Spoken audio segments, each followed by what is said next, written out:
Let's pray for her. Heavenly Father, salamat sa buhay ni Ate Isel. And Lord God, let your anointing flow.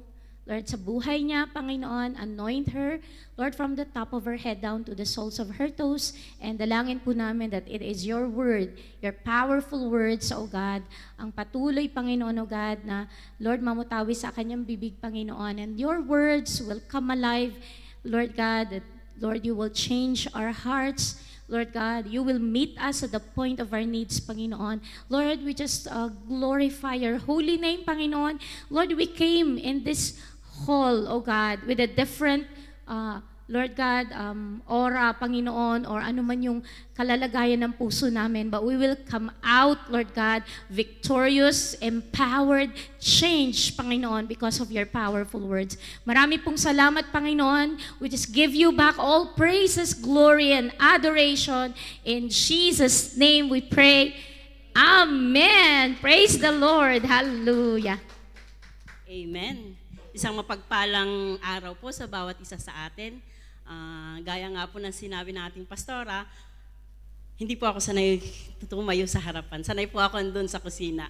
Magpapakain sa inyo. But now, it's an honor po na pakainin kayo ng Word of God naman. Amen. So bear with me and let us study the Word of God.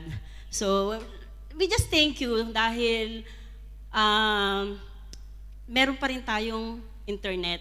So, meron pa pong chance yung mga online viewers natin para makapakinig ng Word of God. And we just thank you dahil though nagbigay na ang government ng awareness na may chance na mawalan tayo ng kuryente, but then God is good kasi hindi niya hinayaan na maapektuhan tayo at ang gawain ng ating Panginoon. So, thanks be to God.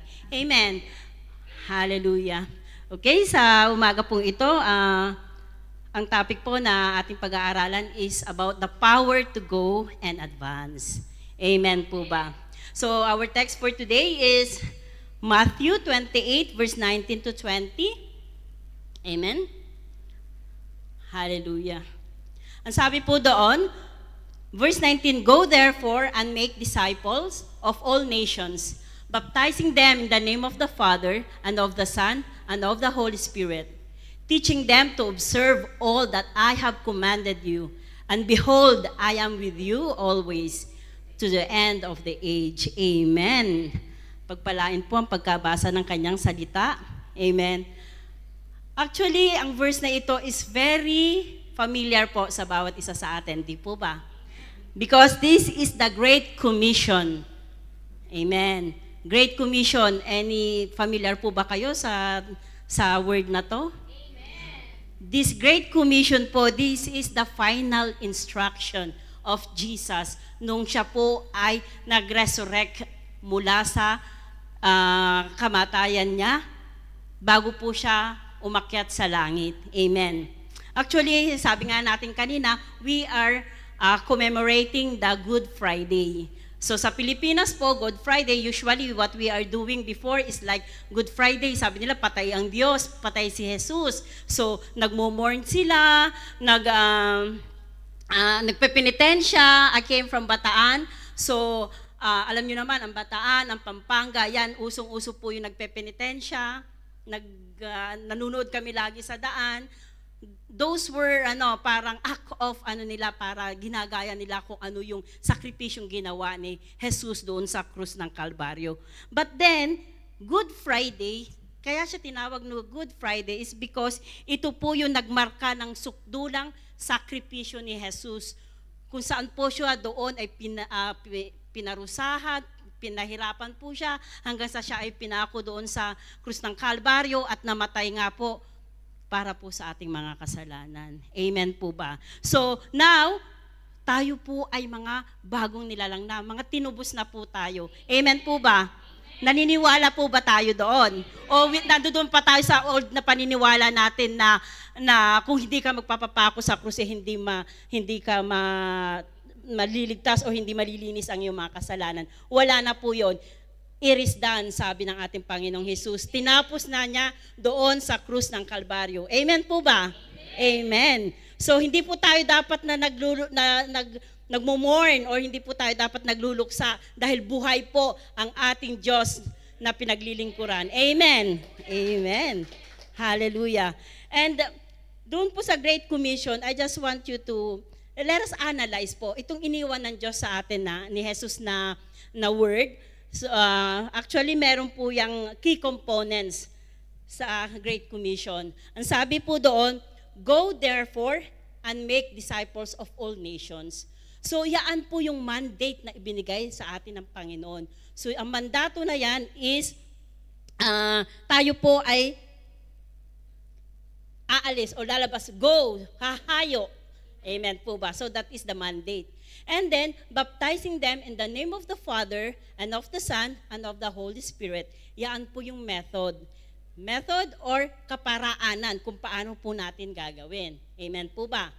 And then, sabi niya doon, teaching them to obey everything that I have commanded you. So, yaan po yung mission na ibinigay ng Panginoon sa atin.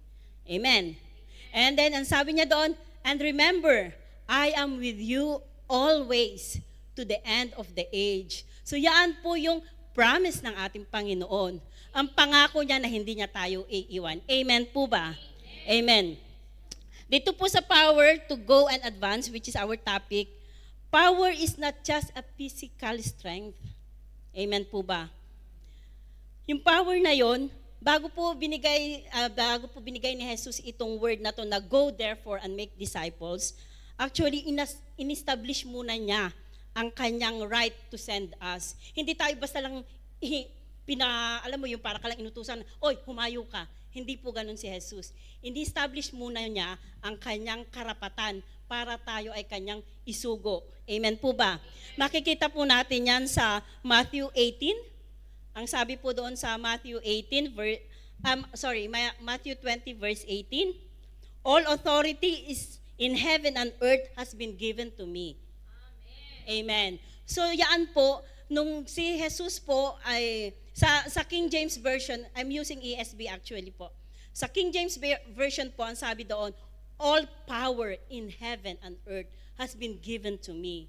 So noon po, ito pong power na ito, ibinigay po ito ng Diyos Ama sa ating pong Panginoong Hesus Kristo nung siya po ay nag-resurrect. After the resurrection po, doon po itong power na ito. Kaya po, ito po ay sinabi niya na yung authority na yon, in-establish niya muna yung authority na yon bago po niya tayo binigay yung mandate na yun na go. Amen. Nasusundan niyo po ba ako? Amen. Sa mandate po na yan na go is an action of advancement. Pag sinabing go, hindi naman sinabing go, aatras ka, di ba? So pag sinabing go, you will move forward. So you will advance. Amen po ba? So pag sinabing advance, it implies momentum.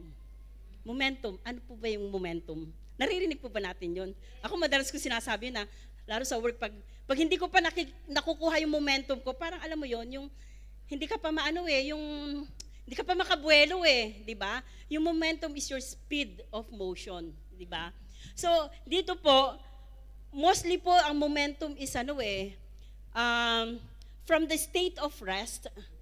Halimbawa, naka-steady ka pa lang.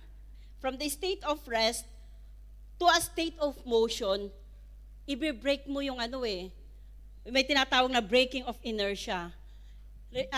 Nagagets nyo po ba yun? Yung, let's say for example sa race, di ba?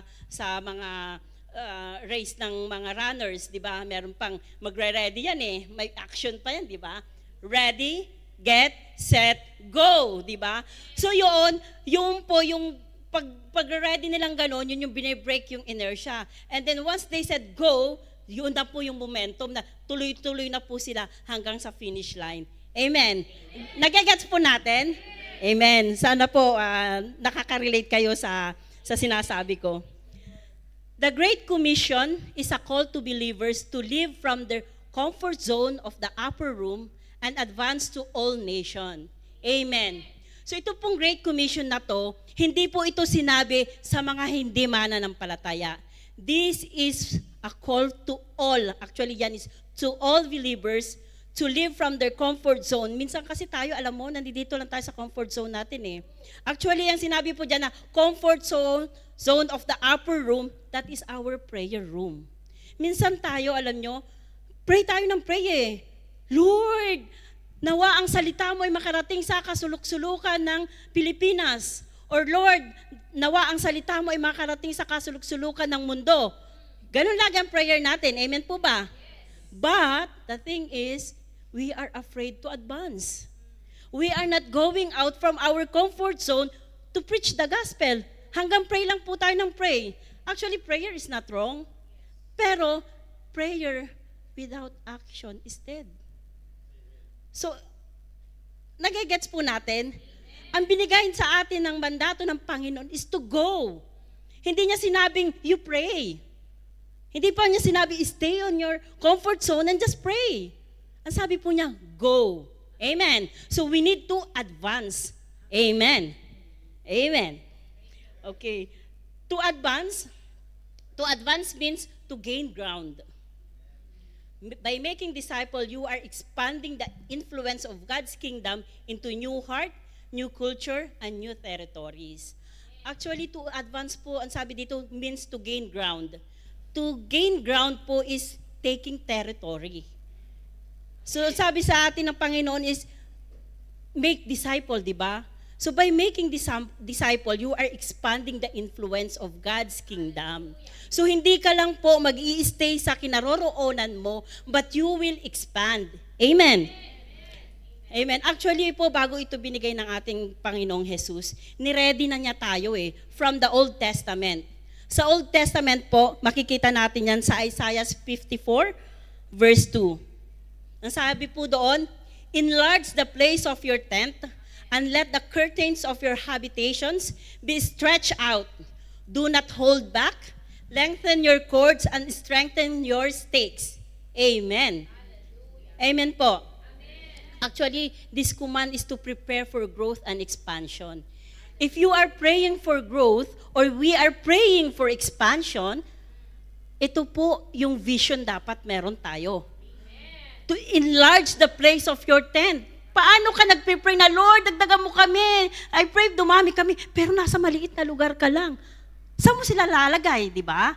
So we need to enlarge the place of your tent and let the curtains of your habitation be stretched out. Sa ibang term, sabi, huwag nyo daw lagyan ng hangganan. Para anytime na, ano nga naman, di ba, ang tent, pag nilagyan mo ng hangganan, hanggang doon lang sila. Pero sabi, huwag mo lalagyan ng hangganan para, alam mo yon, lahat ng dadalo is may space pa sila. Amen. Ang sabi doon, lengthen your cords, habaan daw po natin yung ating pong lubid, and strengthen your stakes. Yung pong tulos natin ay pagtibayin po natin. Ibaon pa natin ng malalim. This word po, amen, is very, ano po ito more on spiritual po. Pero kung ating pong nanamnamin ang word na ito, this will be our encouragement para po in preparation ng paglago ng ating church. Amen. Actually po, ang church natin, JCSGO, before we are having our celebration, doon po sa Gudaybia. But our place is only a flat. Nasa flat lang po tayo na tuwing tayo po, and then our instrument that time is hindi pa itong ganito yung ating drums, yung maingay talaga ang drums natin.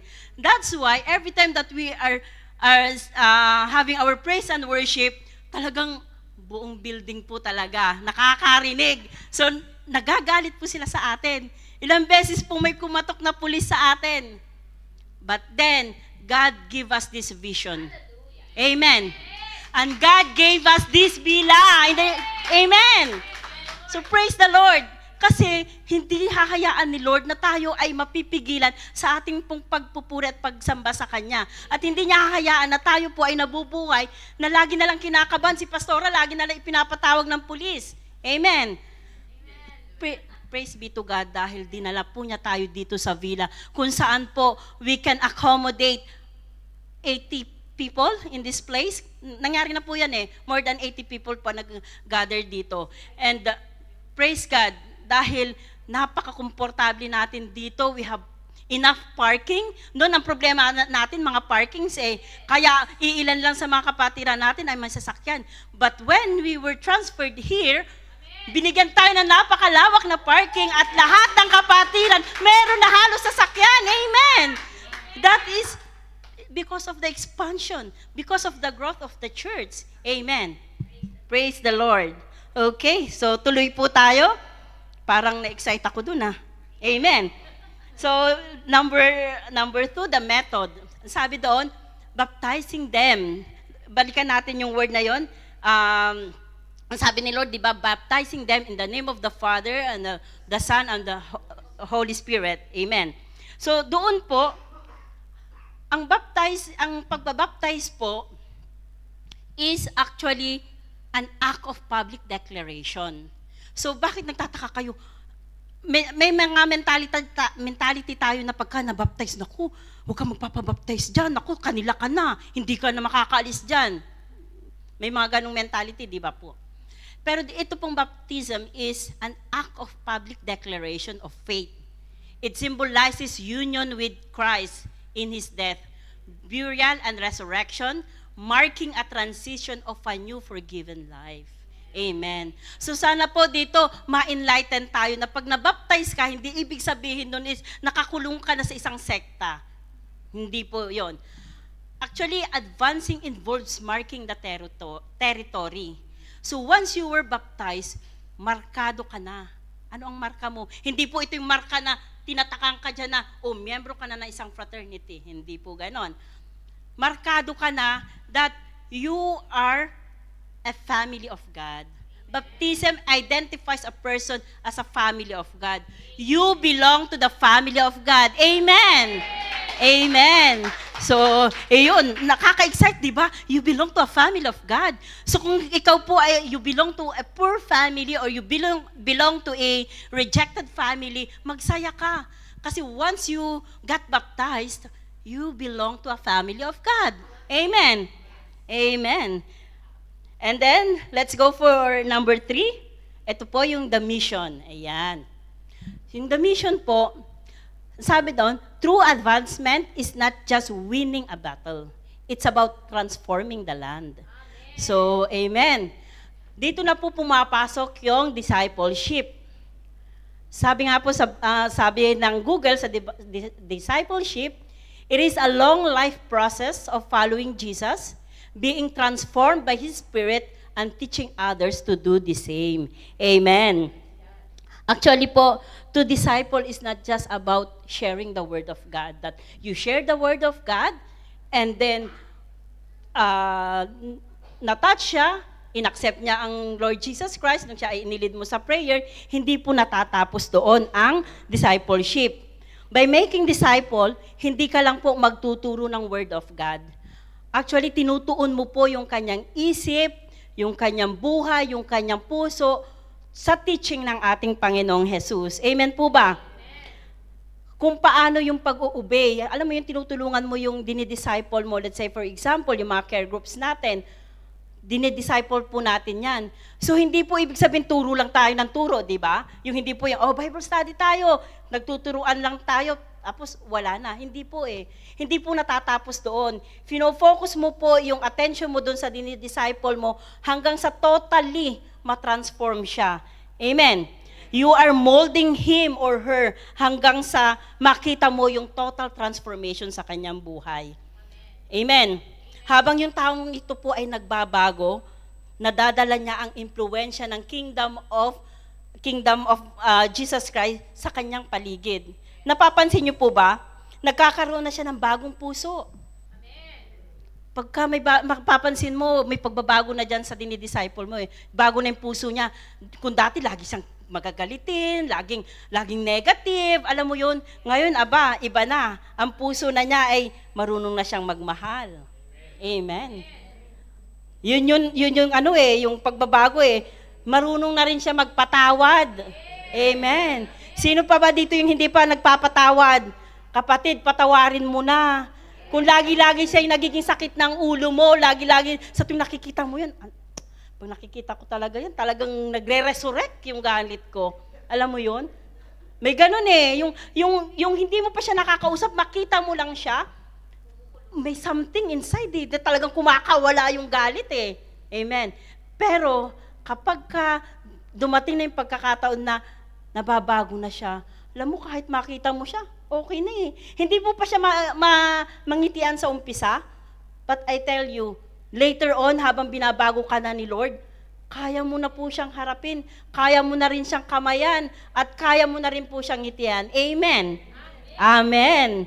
So yun po ang nagagawa ng discipleship. Nagkakaroon po ng pagbabago sa ating puso. At marunong na rin tayong sumunod sa Panginoong Jesus. Amen. Sa mga utos ng Diyos sa atin, natututunan na po nating sundin yon. Amen. Nagkakaroon na rin po ng pagbabago sa kultura. Ano po ba yung kultura na sinasabi na yon? Iba po, we came from different provinces. Thank you Lord, at wala tayong foreigner ngayon dito, wala tayong, puro lang tayo Pilipino ngayon. So we came from different provinces, and I do believe may kanya-kanya po tayong kultura. May kanya-kanya tayong tradisyon, may pagkakaiba tayo sa mga Bisaya, may ibang kultura sila, na pagka nagsasama sila ng Ilocano, alam niyo yun, may clash. Tama po ba? Napapansin, alam niyo yun? Which is yan, kasi po, it's because of culture. Magkakaiba tayo ng kultura. Pero, kapag tayo po ay patuloy na nag-aaral ng salita ng Diyos, nagbabago po yung ating pong mga pananaw, yung mga lahing kagalit natin, natututunan na po natin silang pakibagayan. Amen. Mga kapangpangan, ayaw nila yan kasi napakayayabang. Amen po. Kapampangan kami. May dugo po kaming Kapampangan. Pero yung po ang lagi nilang sinasabi, kaya yabang ng mga Kapampangan. Maubusan na ng yaman, wag lang ang yabang. Amen. Pero alam niyo po, pag sila ay na kay Lord na, binabago ni Lord. Amen. Amen. Nakakatuwa si Lord, no? So nagiging maka-Diyos na tayo. At the same time, alam niyo po, yung pagbabago na yon sa atin, na i-share na natin. Alam mo, napapansin na rin yan ng mga mga kapitbahay mo, katrabaho mo. Alam mo, kaya yung influence of the Word of God sa buhay mo, na i-share mo, you don't have to speak. You don't have to share. Yung pagbabago sa buhay mo, may nagbago. Ay, may nagbago ka, Ate Sil. Hindi na siya magagalitin. Yes. Amen. Hindi na sumisigaw si Ate Isel. Daw pag nagre-resurrect talaga, sabi nung ka-office mate ko na isang araw, alam mo, Ate Isel, minsan talaga nagre-resurrect pa rin sa'yo yung kasi napapansin namin pag may kausap ka sa phone at nagalit ka talagang, pero praise God. Ang sabi nga po, it is a lifelong process. So ibig sabihin po nun, hindi po, ang pagbabago po ay hindi nangyayari magdamagan lang. It's a lifelong process. Matagal na kaming Kristiyano, bakit? Pero hindi pa rin perfecto ang tao. Pero why? Kasi hindi naman talaga tayo pinanganak na perfecto. Every day po, there is room for improvement sa atin. At hindi ibig sabihin na nakakilala ka ngayon, bukas nagbago ka na. No. It's a lifelong process ang pagbabago. Dahil yun din po yung pagsunod natin sa Panginoon. Habang tayo po ay sumusunod sa Panginoon, nababago po ang ating buhay. Amen? Amen. Hallelujah. Kaya po, sa mission po, kaya po binigay na mission is, tatrabahuin po ito. Hindi po sinabing mission may mission bang walang trabaho? May mission bang wala kang gagawin? Pag binigyan ka ng mission, ibig sabihin, you have something to do. Hindi pag sinabing mission ka, ay, tutulog ko. Hindi po ganon. So, mission po, tatrabahuin. So, ang pagbabago po ng isang tao ay hindi natin trabaho. Ito po ay trabaho ng banal na espiritu. Kahit po anong gawin mo, kahit na tadtarin mo ng sermon yung isang tao, hindi po yan mababago. Ikaw, magbago ka. Hindi po yan magbabago. It's only the doing of the Holy Spirit ang magpapabago sa isang tao. Ano po ang role natin? Is to pray. Let us pray. Ipag-pray po natin yung tao. I-share natin sa kanya kung ano yung Word of God. And we pray. At alam niyo po, ang banal na spirito ang kikilo sa tao na yun. Hindi man ngayon, hindi man bukas, pero it's a lifelong process. Amen? Amen. Alam niyo po, I just want to commend all our, salute po ako sa mga care group leaders natin. Alam nyo, yung sobra yung tiyaga, especially si Sister Jen, international yan eh. Meron siyang grupo dito, pero meron pa din siyang grupo sa mga international. Na ibig sabihin, yung oras niya, yung oras na inilalaan, kaya mga kapatid, mahalin niyo po ang mga care group leaders niyo. Kasi alam niyo po ba, yung effort nila, alam niyo yung pwede naman sila magpahinga kasi pagod din yan sa pagtatrabaho. Pero bakit naglalaan sila ng oras para kayo ay i-gather? Ang hirap kaya mag-gather online. Yung titignan mo yung schedule ng bawat isa, tapos magseset kayo ng time na lahat kayo available. Napakahirap po nun. Kaya po, salute po ako sa mga care group leaders na nagpapagal para po sa kanilang mga members nang sa ganun ay mabago po ang buhay ng bawat isa. Amen po ba? Amen. Alam niyo po, yung mga pastor natin, pushy yan eh. Di ba? Sabi nga mga Sitra ladies, si Pastora pushy. Ganon din si Sister Jen, I do believe. Pushy po, push meaning pray until something happened. Hindi po humihinto ang ating mga care group leaders hanggat hindi po nababago ang kanila pong mga miyembro, hanggat hindi po nakakapag-raise up ng katulad nila. Yun po ang discipleship. You will raise up someone na magiging katulad mo. Amen? Amen. So, ayun. Number 4 po tayo. Nakaka-relate po ba tayo? Amen. So, number 4 po is the promise. May pangako po ang Panginoon sa atin. Hindi lang po tayo basta inutusan. Minsan po tayo mga magulang, pag mag-uutos tayo sa anak natin, hindi yan susunod eh. Kaya minsan nangangako tayo, sige na, punta ka na doon. Pagbalik mo, may merienda ka. O, di ba? May pangako. Ganon din po si Jesus. May pangako siya. Ang sabi niya doon, I am with you always, even to the end of the age. Amen. Excited po ba kayo sa pangako ng Panginoon? The promise of a divine presence and empowerment assuring believers that they do not fulfill this mission alone. Hindi ka nag-iisa, kapatid. Kasama mo si Jesus. Amen. Sino ba excited? Kasama niya si Jesus. Ang tanong, naniniwala ka ba? Amen. Alam niyo po ba, the fuel to the journey is the promise of the presence of God. Pagka humayo ka, minsan, tamad humayo eh, kailangan ng fuel. Pero ang fuel na binigay ng ating Panginoon is yung pangako na hindi ka nag-iisa. Kasama mo ang presensya ng ating Panginoon. Amen. So sa ano man po ang gagawin natin, kasama natin si Lord. Minsan alam nyo, yung pag-advance natin o yung paghayo natin, often meets resistance. Alam nyo yung resistance?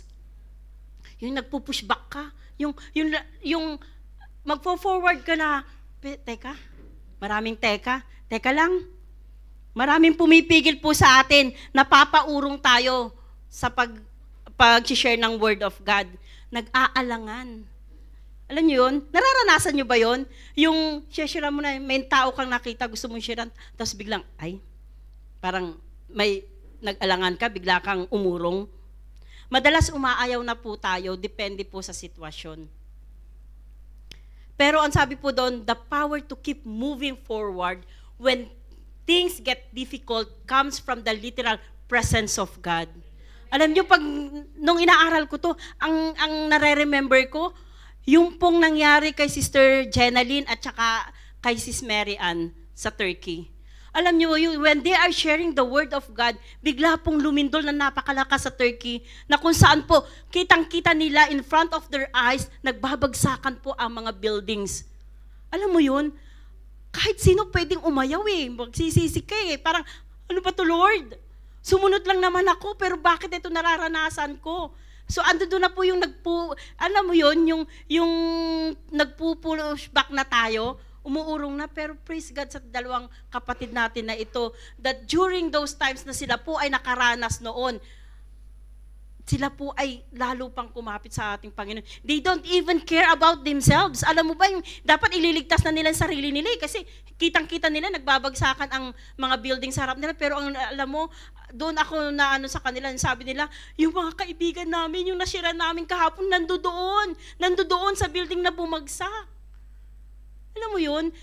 Yung they still care for their friends na nakilala nila, yung mga friend na ipag-pray nila. And praise God, dahil po na ipag-pray muna nila, napatanggap po muna nila bago po nangyari yun. So, nagkandamatay man po sila, pero these two sisters, alam nila na hindi po na sila namatay ng wala. Na walang nangyari, kundi nakatanggap muna sila sa ating Panginoong Jesus. Amen. Ayun po yun eh. Alam nyo, minsan sa sitwasyon, especially our situation now here in Bahrain, na kung saan po, hindi natin alam ang kaligtasan natin. Natutulog tayo, andyan may mga atake ng mga missiles, pero alam nyo po, it's God. Makakatulog tayo ng payapa dahil knowing that the presence of God is with us. Amen. Kahit anong mangyari, kasama natin ating Panginoon. Ano man ang sitwasyon, doon man tayo sa pinaka-mahirap na sitwasyon. How much more ikaw kapatid, baka naman ang sitwasyon mo ay simple lang. Baka naman ang wala ka lang pamasahe. Lord, wala akong pamasahe kaya hindi po ako makakapunta sa aking Bible study. Lord, yung damit ko hindi na plancha. Alam mo yun? Yung mga simple lang. Pero kapatid, kami po, naririto po kami sa bansa na kung saan po hindi namin alam ang aming kaligtasan. But then, we will continue to preach the gospel sa mga tao dahil this is the right time. Ito po yung opportune time para po tayo ay maghayag ng salita ng Diyos. Dahil ano pa ba, hindi natin hawak ang ating bukas. Maaring anytime, pwede nilang pasabugin ito at pwede po tayong mawala. Pero ang pinaka-importante po na ihayag natin ang salita ng ating Panginoong Jesus. Amen po ba? Amen. Hallelujah. Alam niyo po ba, mission is not about going to field operation. Opo, maaari po ang JCSG, opo, tayo po ay nagse-send off ng ating mga kapatiran sa mga iba't ibang bansa para po sa paghahayag ng salita ng Diyos. Pero this time, wala pong lumalabas ngayon sa atin. Pero hindi po tayo hihinto sa pag-share ng Word of God. Alam niyo po, yung pong evangelism is ito pong ginagawa natin na mga city ministry, this is a small act of evangelism. Minsan po, di ba po, dumadating yung time na lumalabas tayong lahat, by care group, pumunta tayo sa mga parks, sa mga malls, just to share the Word of God. This is evangelism po. And especially po yung ginagawa natin na hospital visitation. Nakakita po ako dito ng new faces. Ang sabi po, produkto po ng hospital visitation. Thank you, mga sister. Hallelujah. Alam nyo, salute din po ako sa mga HB team. Yung pong walang sawa na uma-attend o pumupunta dito every Saturday para po mag-join ng hospital visitation. Alam niyo po ba, ang feeling ng mga taong nag-hospital visitation after na meron pong mapatanggap sila, alam mo yun, alam ko nakaka-relate sa akin itong mga kapatid natin na nagjo-join. Yung bang pupunta ka sa isang pasyente na punong-puno ng kalungkutan, walang pag-asa sa buhay, iyak lang ng iyak, alam mo yun, lugmok na lugmok, and then here we come. And then, kakausapin sila, palalakasin ang loob, ipagpipray. Ngayon, pag sila ay tumanggap sa Panginoon, alam mo yung feeling na ang saya-saya? How many times po ako, I really hate hospital visitation. For my 13 years here in Bahrain, for how many years ayoko po ng hospital visitation? Utusan mo na ako wag lang sa hospital. Kasi yung trauma ko na noon sa hospital, ayaw ko nakikita ang hospital. But then, dahil po meron akong care group na gustong-gustong mag-hospital visitation, sabi niya, Ate Sel, samahan mo naman ako. Nag-iisa akong babae, sabi niya kasi noon, sila Kuya Ariel lang ang sabi ko, ayoko talaga mag-hospital visitation. Pero dahil sa akin pong care group, ako po'y nag-start na mag-join ng hospital visitation. And lo and behold, hanggang ngayon, kasama pa rin po ako ng HB. Amen. Bakit po? Doon ko kasi naramdaman yung minsan, pagod ka na sa work ayaw mo nang pumunta ng hospital visitation. Ang lawak-lawak nga naman ng Salmania. Diba? Ang layo-layo ng lalakaran mo. Nakakapagod. Pero The moment that you see this patient na alam mo yun, yung nabago ang pananaw sa buhay, nagkaroon ng pag-asa after mo ipag-pray, ang sarap ng pakiramdam. Amen po. Alam niyo po ba na isang kaluluwa lamang po ang siyang tumanggap kay Jesus Christ bilang kanyang Lord and Savior? Naggagalak po ang mga anghel sa kalangitan. Meron pong celebration doon sa langit sa bawat isang kaluluwa na tumanggap sa ating Panginoong Jesus. Amen. Makikita din po natin yan sa Luke 15 verse 10. Sabi doon, just so I tell you, there is joy before the angels of God over one sinner who repents. Amen. Hindi ko po ito salita lamang. Ito po ay salita ng ating Panginoong Jesus. Nagkagalak ang mga anghel kapag may isang kaluluwa lamang po. So alam niyo po, hindi po, sabi nga ni Pastora, I don't care kung may isa lang taong tumanggap. Nanghihinayang siya sa bawat isang kaluluwa na tatanggap kasi po naggagalak ang mga anghel sa kalangitan. Amen. Amen po. Kaya wag po tayo nalulungkot kung sa pagbisita po natin sa ospital minsan nare-reject tayo. It happens. Na pagka i-approach mo pa lang sila pag nasabi mo lang na we're from the church, ay, ayoko. Alam mo yun? Yung bibigyan mo pa lang sila ng flowers. It's your joy to give flower kasi alam mo yun, yung flower na binibigay natin is color yellow. Ibig sabihin po nun is hope. Restoration. Ibig sabihin, doon natin ipinapadama sa kanila na gusto natin silang bigyan ng pag-asa dahil sa sitwasyon nila. But then, alam mo, minsan nakakalungkot dahil nire-reject nila tayo. Pero wag po tayo malungkot doon. Kasi, sa bawat isang kaluluwa lamang, every Saturday, sa dinami-dami na ating pong nabisita, may isang totoong tumanggap kay Jesus, milyon-milyon pong anghel ang nagkagalak sa kalangitan. Amen. Amen. At ang maganda doon, ang bonus pa doon, pagkalokal. Alam mo yun? Ang intention natin una sa hospital is to visit only our kapwa Pilipino. But then, nag-evolve po tayo. Kahit ibang lahi, basta po nangangailangan ng prayer, ipagpe-pray po natin. Minsan kahit hindi nila tayo naiintindihan, iba yung language nila, hindi sila nakakaintindi ng English, pero still, we will pray for them. At ang nakakatuwa, itong mga lokal, they're so happy seeing us, giving them flowers. Alam mo yun? Alam mo, minsan bidang-bida na tayo sa TikTok eh. Kasi sa bawat pagbibigay natin ng flower, wait. Kukunin ng phone. O, iti-TikTok nila tayo. Amen. Bidang-bida na tayo sa TikTok. Praise God. Kasi hindi nila, akala nila itini-TikTok lang nila tayo is just for fun. Pero hindi nila alam, ito po ay isang way para po maihayag ang salita ng Diyos, not knowing na ang ginagawa nila ay they are helping us para ma-mobilize pa ang Word of God. Amen. Amen. Hallelujah. Excited po ba tayo? Amen. Hallelujah. So ngayon kapatid, ang tanong ko sa iyo, ano ba ikinatatakot mo? Ano ba ikinatatakot mo para hindi mo i-share ang salita ng Diyos? Ano pa ba? Hindi. Meron pa ba? Amen.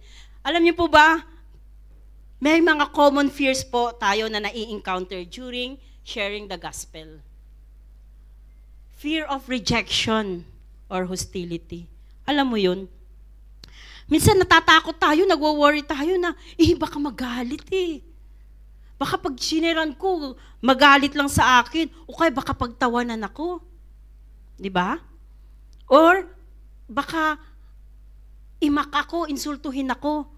Ay, mag-share ka, buti sana kung yung buhay mo maayos, hindi naman maayos ang buhay mo. Alam mo yun? Minsan pagtatawanan ka, hala, Cecil, nag-share na ng Word of God. Ang sungit-sungit niyan dati, di ba? Diba? Minsan, ipapahiya ka pa.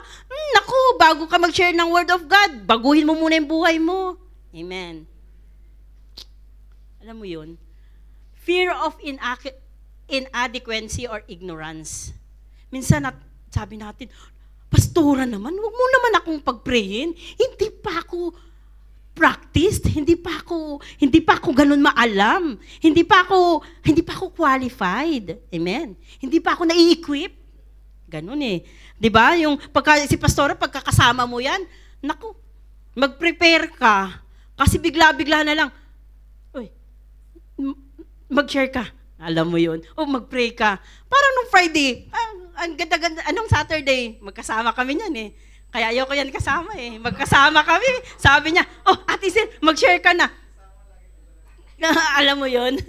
How many times sinasabi ko, magjo-join ako sa HB pero hindi ako magpe-pray. Mag-i-intercede lang ako.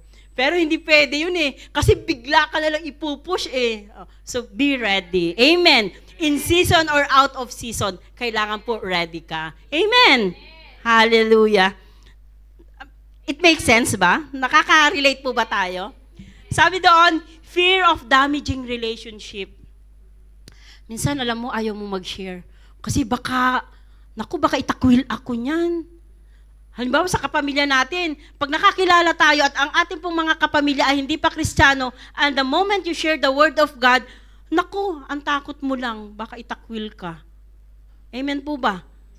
Alam niyo po, dito po yung mga kapag ka po sila ay nakakakilala sa Panginoong Jesus, ang parusa po talaga sa kanila is, number one, itatakwil sila ng pamilya nila, they will consider them as dead sa family, and then, worse is talagang isusuko pa na, ang kapamilya pa nila magsusuko sa kanila pong higher officials para po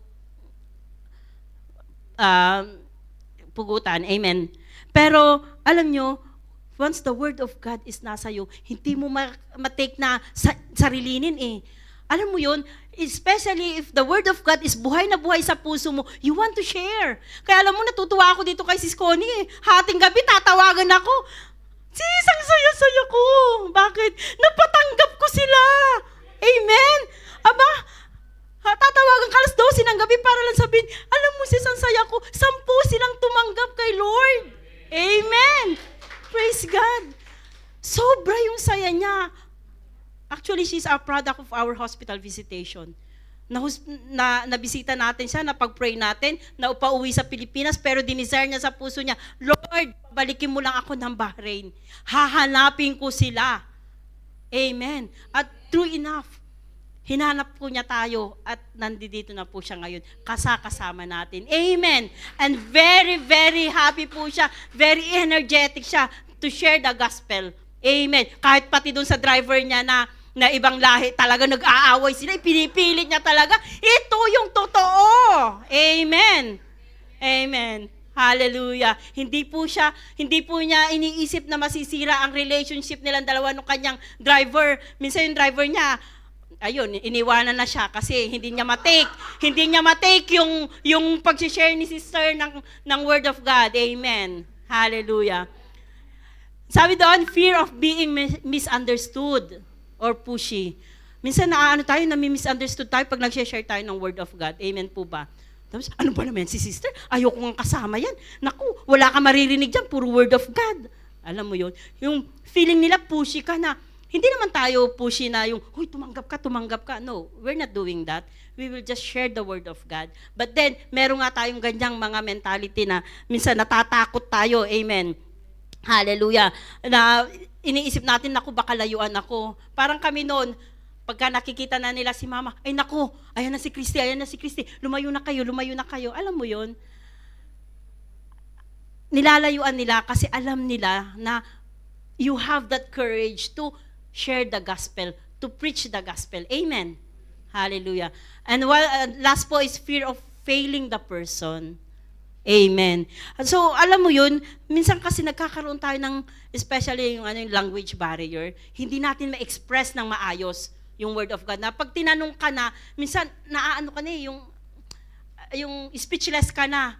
Kasi, hindi mo ma-express. Ito po nangyayari sa amin when we go to the nation. When we went to FO, ako po, ang napuntahan ko po is Turkey. Alam mo yun, ang language barrier, hindi mo ma-share ang gospel kasi hindi sila nakakaintindi ng English. At hindi ko rin naiintindihan naman ang Turkish. So we are talking through mobile. Itatype ko, babasahin nila. Itatype din nila ang sagot nila, babasahin ko din. Alam mo yon. Pero ang saya ng feeling po kapag na-share mo ang gospel. Kahit po, regardless po of language barrier, ang pinaka-importante doon na i-share mo po ang word of God. Amen. Hallelujah. So kapatid, ano pa ba? Ano pa ba ang dahilan para ikaw ay matakot? Kung alam na alam mo naman na kasama mo ang Panginoong Jesus. All these fears na iniisip mo, pagka naisip mo po yung pangako ng ating Panginoon, let's go back to His promise. Ang sabi po ng ating Panginoong Jesus is, I am with you. Amen po ba? Actually, yung verse po na yan is makikita din po natin sa Isaiah 41 verse 10. Bago pa man tayo i-send forth ng ating Panginoong Jesus, ang sabi na po sa Isaiah, fear not, for I am with you. Be not dismayed, for I am your God. I will strengthen you, I will help you, I will uphold you with my righteous right hand. So ano pa ba? Ano pa ba ikakatakot mo, kapatid? Ito na yung pangako niya. Di ba? I am with you. Sabi niya ganun. I am your God. I will strengthen you. So palalakasin ka ng ating Panginoon at tutulungan ka niya. Amen. Hallelujah. So kapatid, alam mo po, don't wait for the feeling of that power. Kasi sabihin mo, saka na lang, pastora, kapag ako ay may power na o malakas na ang loob ko. Alam mo po, the power is often revealed during the process of going. Alam mo yun? Maaring ngayon, hindi pa malakas ang loob mo. Pero once na nag-obey ka at sumunod ka at humayo ka, doon na po nare-reveal ang power. Doon na po nare-reveal yung authority na bigay, yung authority ng Panginoong Hesus, nung tayo ay kanyang sinend, doon na natin mararamdaman. Amen. Amen. Hallelujah. May oras pa ba ako? 5 minutes na lang. No, I just want to say, gusto ko lang sanang magkwento about these all fears. Alam niyo po, buhay na buhay sa akin ito. Dahil nung ako po ay sinend ni Pastora sa Turkey, napakarami naming away. Talagang hindi po kami, naghatid lang kami ng teacher sa airport, pero ayaw niya akong pababain sa kotse. 3:00 na ng madaling araw, 4:00 ang kailangan kong gumising dahil sunduan ko na ng papasok sa trabaho. 3:00, sabi niya, ate, hindi tayo lalabas sa kotseng to hanggat hindi ka umuoo. Sabi ko, Panginoon, paano ba ako papasok bukas kung hindi pa ako natutulog? Sige na nga! Pero sabi ko, Lord, sabi ko ganun, hindi ako ready emotionally, hindi ako ready mentally, hindi ako ready physically, hindi ako ready. Alam mo, lahat na ng sinabi ko sa kanya. Kasi lahat ng fears na binanggit ko kanina, meron ako lahat nun. Pero you know what? When I start obeying, kasi no choice ako pastora di ba? So, when I start obeying, sabi ko, di bali, pag hindi na-aprobahan yung visa ko, hindi ako matutuloy. Ang kaso po, right away, approve ang visa ko. Sabi ko, wala akong pera, hindi ako matutuloy. Si Lord, nagpadala ng ang dami pong sumuporta sa akin pong pagpunta ng Turkey. Praise God. At while I am there, sabi ko, Lord, gusto ko maging turista lang ako. Ayoko maging missionary, gusto ko turista lang ako. But you know what? God honors my heart. Yung napuntahan ko, hindi ka pala pwede magpakilalang missionary ka. Kailangan magpakilala ka, turista ka. Kaya kailangan lagi kang maganda, lagi kang postura, kasi hindi pwede makilala ka as missionary. You will present yourself as a tourist. O, di ba? In-honor ni Lord ang. And then, dinala ako ni Lord sa mga lugar na magaganda. Amen. Imagine, magmi-mission ka lang, naging pasyal pa. Amen. Bonus. Ang galing-galing talaga ni Lord. Imagine, pinapasyal niya ako sa magagandang lugar. Ang pinuntahan ko pa yung European side. Saan ka pa? Tayo ba, basta-basta tayo makakarating ng Europe? Di ba hindi? Ang hirap. Pero pagka sumunod ka kay Lord, dadalhin ka niya doon sa pinangarap mo. Amen. At doon din ko po nakilala lalo ang Panginoong Jesus. I encountered God during my journey sa lugar na yon. Kasi sabi ko, I have a wrong heart. Sabi ko, susunod ako, pero turista lang ako. Pero you know what? God changed my heart. Doon ko nakilala ang Panginoon. Doon nag-transform ang puso ko. Doon po, parang na-born again ulit ako.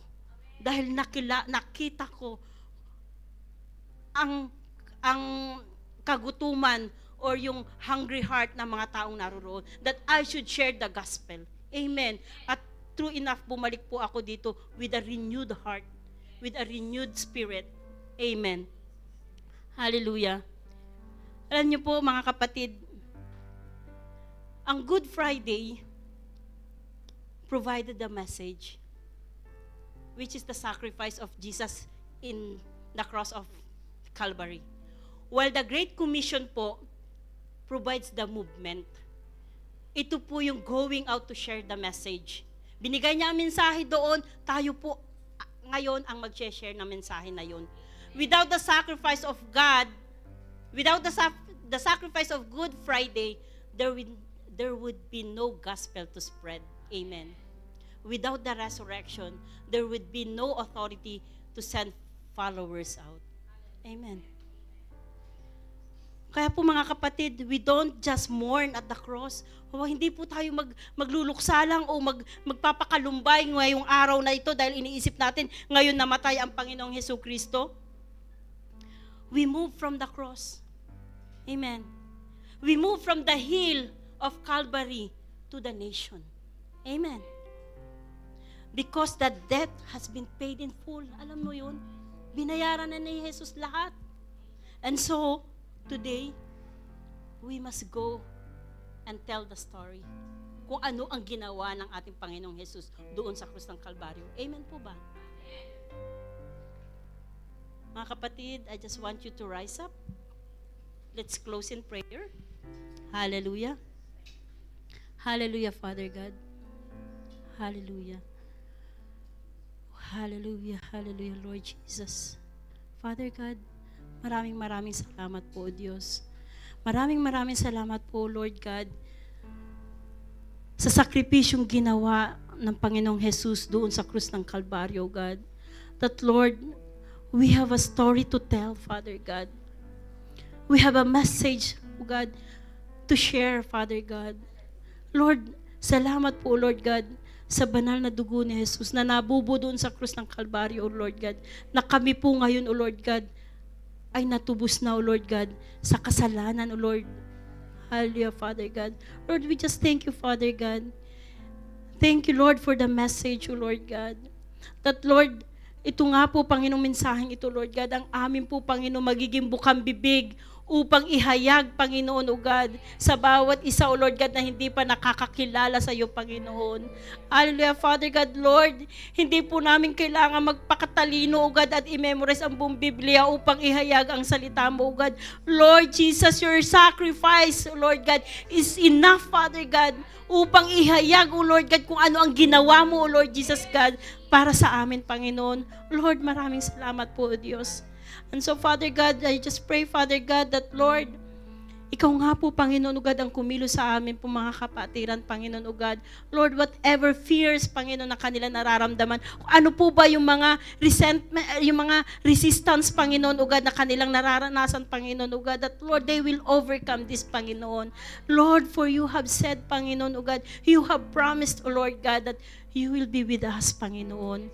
Lord, saan man po kami maparoon, Panginoon, kasama ka namin, O Lord God. And so, Father God, we just thank you, Lord. Salamat. Wala po kami, Panginoon, magiging bukang bibig, Panginoon, kundi salamat, O Diyos. Thank you, Panginoon, dahil napagtagumpayan mo na doon sa krus ng Kalbaryo ang lahat, Panginoon, O God. Lord, hallelujah, Father, we just thank you, Lord. Thank you, Jesus.